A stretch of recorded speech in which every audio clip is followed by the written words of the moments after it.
Hi friends, welcome back to my channel, and in today's video we're kind of doing something a little bit different. As you could tell by the title of the video, we are doing sort of a March reset. We're going to go over the books that I plan to read in March, we're going to do a little reflection on February, and then we're going to go over some goals and intentions that I have for March. I have been watching people do this video for quite a while and I really enjoy it, and I think it is a good way to open up to my community and do more and talk more about my life than just books. And we'll get into that with my intentions section when I go over February. So let's start off with what you guys are here for to begin with, and we'll go over the books that I will be reading in March. So as you know, if you have been watching my channel for a while, you will know that I tend to do more like secret TBR vlogs where I will pick like maybe a certain genre and read that from KU for like a video or whatever. But I thought I would talk about the books that I don't have planned for a video already, ones that you're going to be seeing coming up in weekly reading vlogs and stuff like that. And majority of these reads are going to be for my library, so let's just dive right into it. First up I have some questions for you.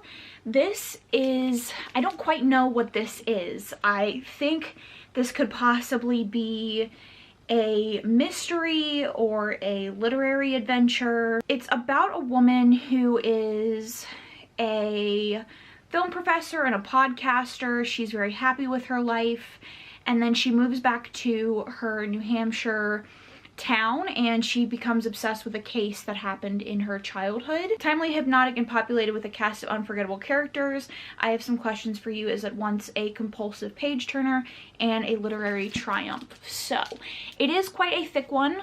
We'll see how I enjoy it. Again, I don't quite know tonally what we're going for here, but I thought I would give it a shot.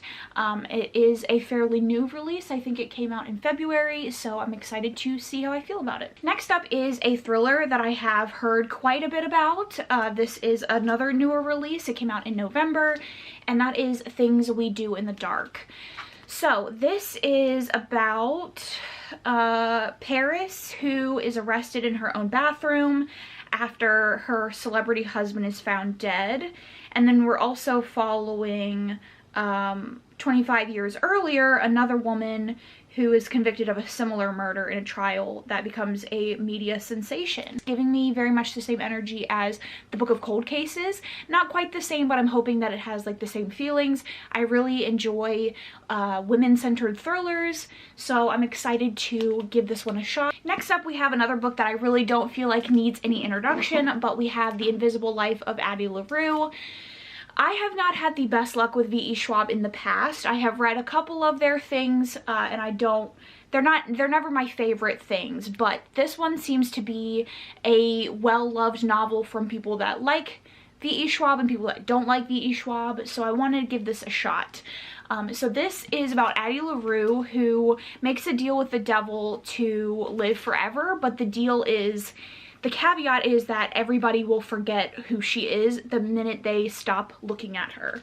And I know that she has a romance with someone that maybe remembers who she is, and we'll see how this goes. Again, this got raving reviews when it came out, and then the dissenters quickly showed up, but I want to give it a shot. If you have a Kindle Unlimited subscription, this is on KU. If you don't have access to it anywhere else and you want to read it, it is on Kindle Unlimited, which is where I originally found it, and then I saw it at my library, so I wanted to check it out for my library, so I'm excited for this one. Next up, we have The Woman in the Library. This is, I think, another literary thriller or something like that. It's about a woman who works in a library and a crime is committed, and then the whole group of people that were in the library at the time are sort of like locked in, and they have to find out who committed the crime and why. And I think, again, this is more literary than it is thriller and or mystery, so we'll see how I feel about it. Next up, we have Honey and Spice.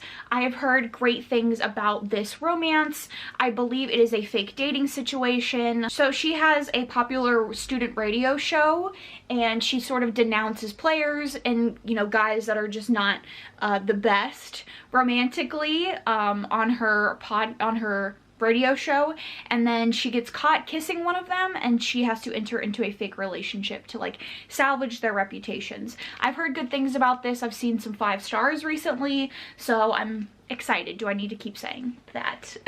All right, next up we have another one that is actually on KU as well, and that is Under the Whispering Door. I think this is a companion to This House in the Cerulean Sea. I don't necessarily think you have to read one to read the other. I think it's like in the same world, but they're not totally related. All I know is this is about Wallace, who is visited by a Grim Reaper, and then he enlists the help of Hugo to help him cross, and I guess he decides that he would rather live than die. So I've heard this is very emotional, dealing with a lot of grief and sort of like unresolved things in life, and I enjoyed the first one, sort of middling. I found it to be very whimsical and fun, but it wasn't like my favorite read. And I'm hoping that the grief, emotional components of this one will pair well with his sort of whimsical writing, and I will enjoy it. And then the last book that I will be reading in March, outside of a reading vlog, is The Handmaid's Tale. I'm sure you know what this is about if you have watched the TV show or just have been around for a while, but this is essentially a dystopian novel in which some women are breeders and it's not really a choice. I, of course, have heard rave reviews about this. My mother has read this and absolutely loved it and recommended it to me. So when I saw it at the library as I was perusing, I decided I wanted to give it a shot and see how I feel about it. I attempted to watch the TV show. I think I got through like 1 episode and I never continued, but I know that the TV show is very well loved, so we'll see how that goes. So those are all of the things that I will be reading in March. Let's get into the next portion of the video where we're going to be talking about February and the things that happened there. February was quite a weird month. January and February were sort of, I guess life-changing is kind of dramatic, but in February I got a very amazing, life-changing, life-saving answers to some issues that I was having. I ended up getting diagnosed with PMDD, which is a mood disorder in relation to PMS, basically. It's exacerbated PMS symptoms, and it can be very, very detrimental if it is left unchecked. I struggled for a really long time with this, and I'm not going to get too deep into it because we'll talk about that later on. This was really sort of a bright light for me. It was a chance for me to take control and sort of feel like I could take steps to help this thing that I felt like was just completely taking over my life, and something that just put me in a bad way. So I got this diagnosis, I went on medication for it, and I have found some actionable items that I can do to sort of help manage these cycles that I will go through. It was kind of a life-changing moment for me. It is something that I unwittingly have been dealing with my entire life and I felt like was really normal, but the older that I was getting, it was getting worse and worse.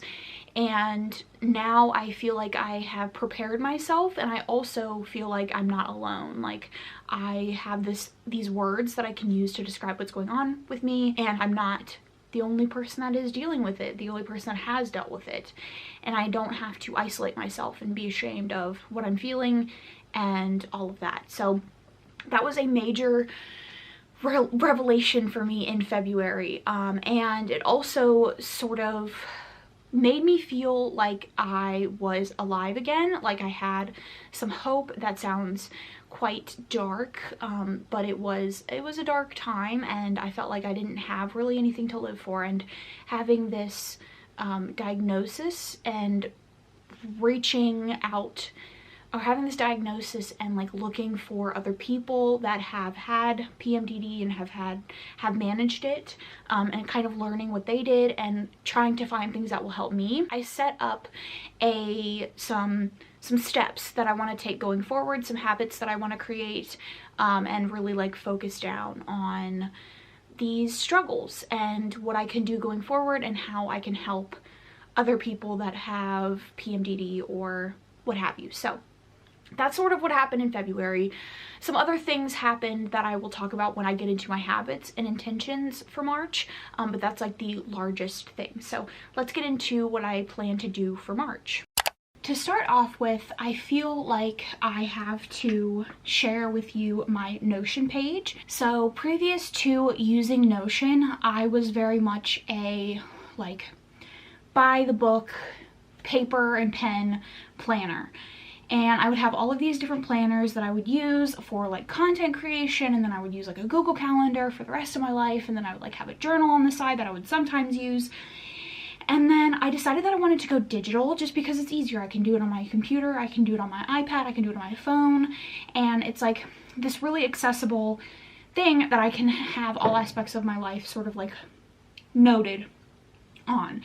And when I got my diagnosis, I knew that a huge part of that was going to be tracking my symptoms, my mood, my period, all of that kind of stuff. I'm going to go ahead and share my Notion page with you, and we'll kind of go through all of it and sort of like what I use, what I find useful. Now, I will say that when I first started using Notion, it was not very user-friendly. I had a lot of issues. It was a lot of touch and go, and I sort of just had to figure out what worked for me and how to get it to be what I wanted it to be.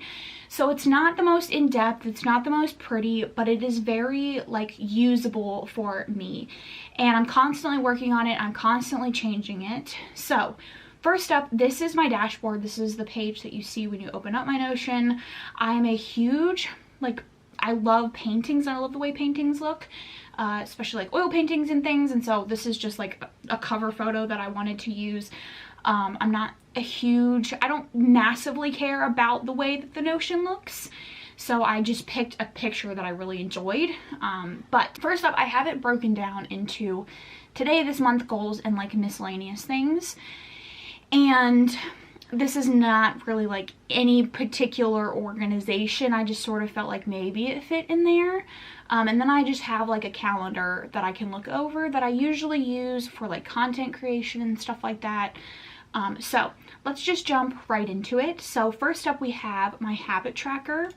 And this sort of fits into what I'm going to be doing in March because I really want to make sure that I'm doing the best that I can to take care of myself, and so that anything that happens with my PMDD or anything like that, I know that I'm doing the very best that I can.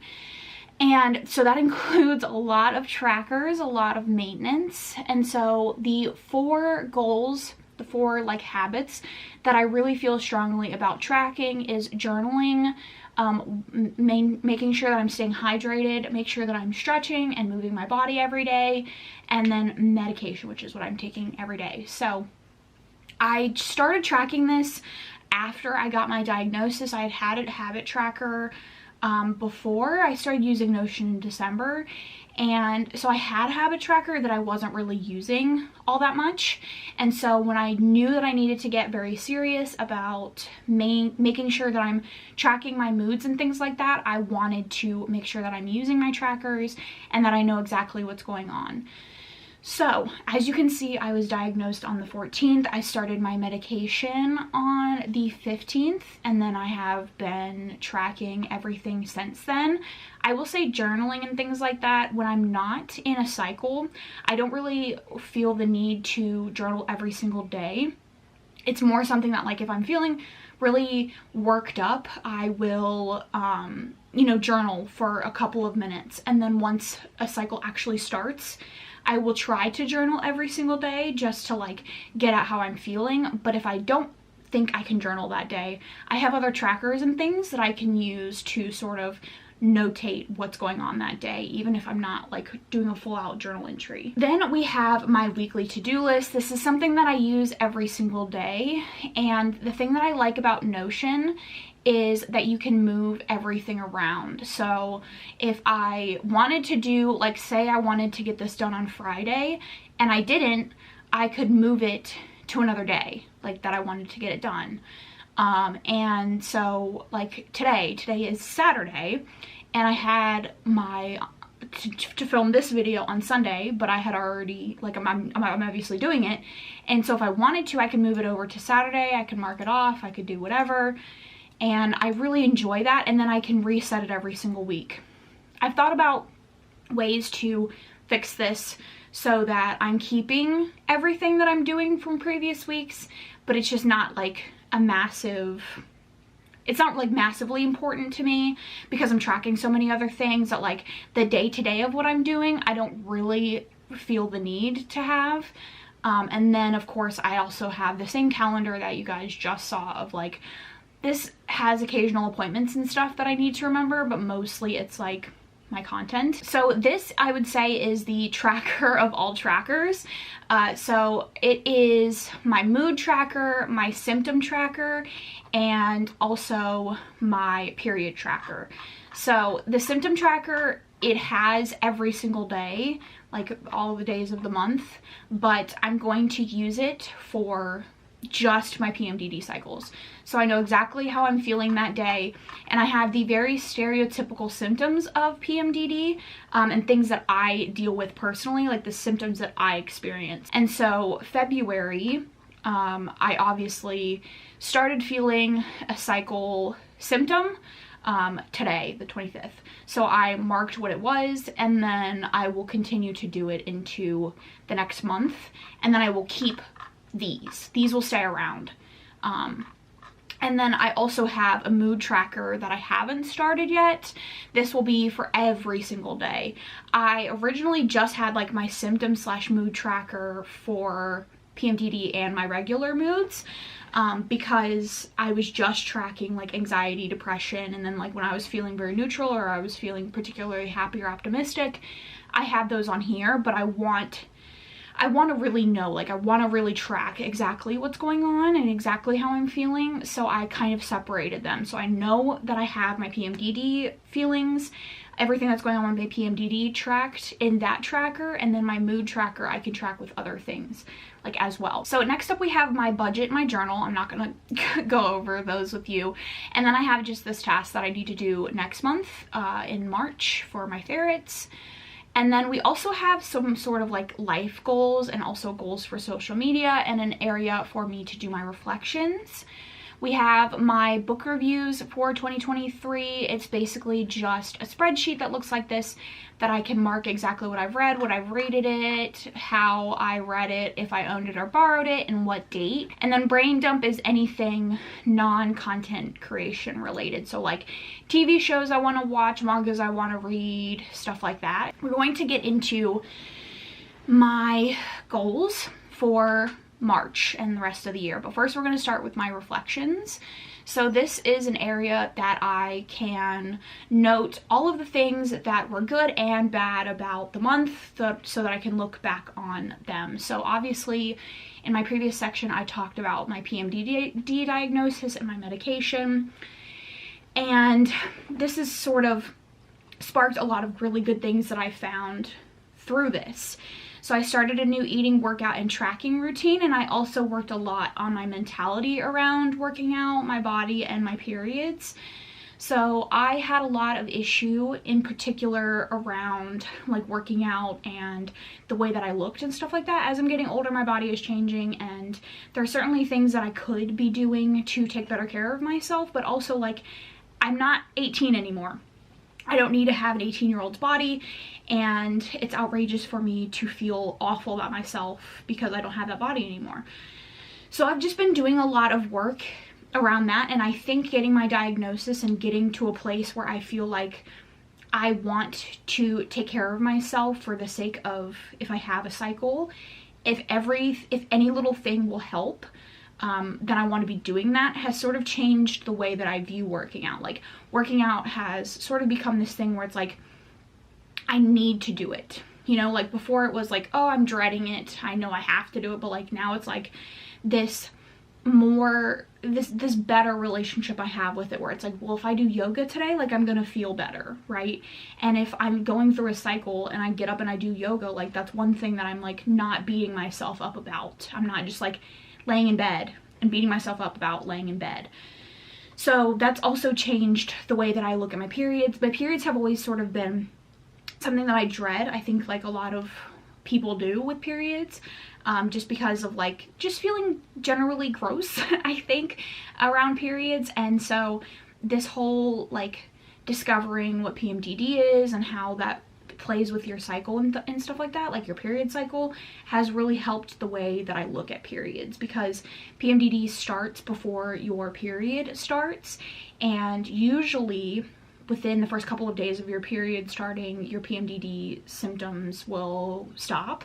And so it's really helped me look at it as like this thing that like my body is helping me like push out these bad things. And like that sounds weird and like kind of woo-woo and sort of, I don't know, but it has sort of helped me acknowledge that my body is doing this good thing for me, and I'm not pregnant, you know, which is always a plus. So and then of course having this diagnosis has really helped me open up to my friends and family, and it also has allowed me to feel less alone, less like this is something that it's my fault that this is happening, and that I have to feel shame, that I have to hide that this has happened. It's definitely opened me up a lot in just opening up to people and talking about how I'm feeling. And I'm a very private person, despite what this video seems to be, which we'll get to in a second, but I'm a very private person. I tend to keep a lot of stuff to myself, and this has ignited a passion in me to be very open with my friends and family, and also you guys. Which brings me to another great thing that I think this started, which is when I was younger, I wanted to be a therapist. I wanted to be a therapist for a really long time. I've always been very passionate about helping people. If you ask any of my friends or anybody in my life that I really care about, I'm always the therapist.